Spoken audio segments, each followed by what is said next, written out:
All of us except for Brennan broke our pelvises because we landed on our feet or on our sides. The pressure came up and I blew my pelvis open. They plated that back down.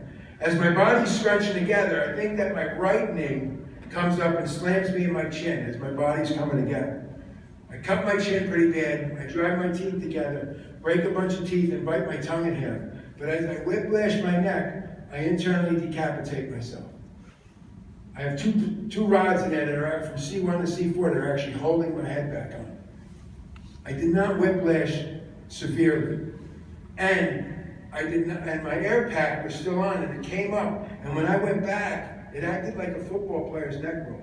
And I hit it. I had a big cut on the back of my head, big V cut on the back of my head. Because I whiplashed back and I hit it. But I still decapitated myself.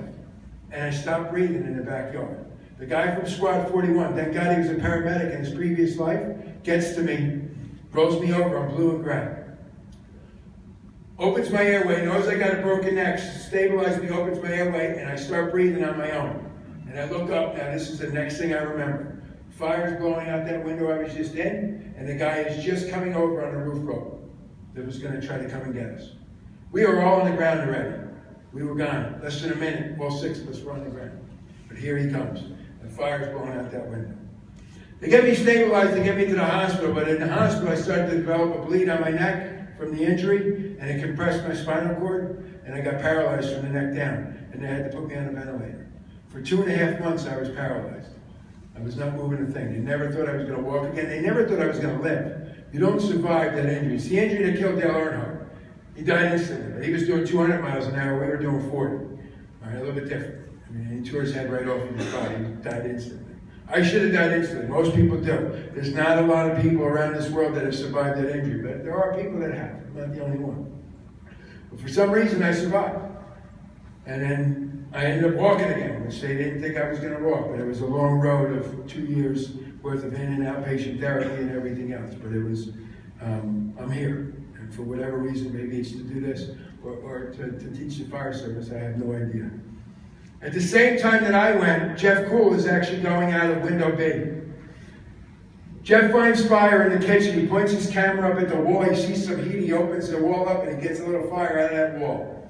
So him and his boss come walking out of the kitchen. When Jeff gets in the hallway, he shoots the camera down the hallway to see what's going on. Firing down there, victims, fire. And his boss walks out behind him to go in the staircase to get a hose line.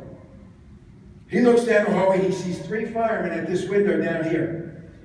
The fire in here, in Jeff's mind, isn't that bad because he doesn't get on the radio and say, oh, everybody on the top floor back out of the apartment or whatever. He walks down the hallway to come and get us. Well, I got to go get those guys. If the fire was that bad, I don't think he would have done that. Jeff had 15 years on the job. I think he would have got on the radio and said, hey, everybody's got to back out, whatever. He walks right down the hallway to come get us because he doesn't think it's that bad.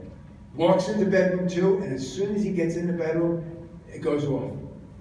And he's scrambling around. He gets up into window B, and he's scurrying across that air conditioning unit.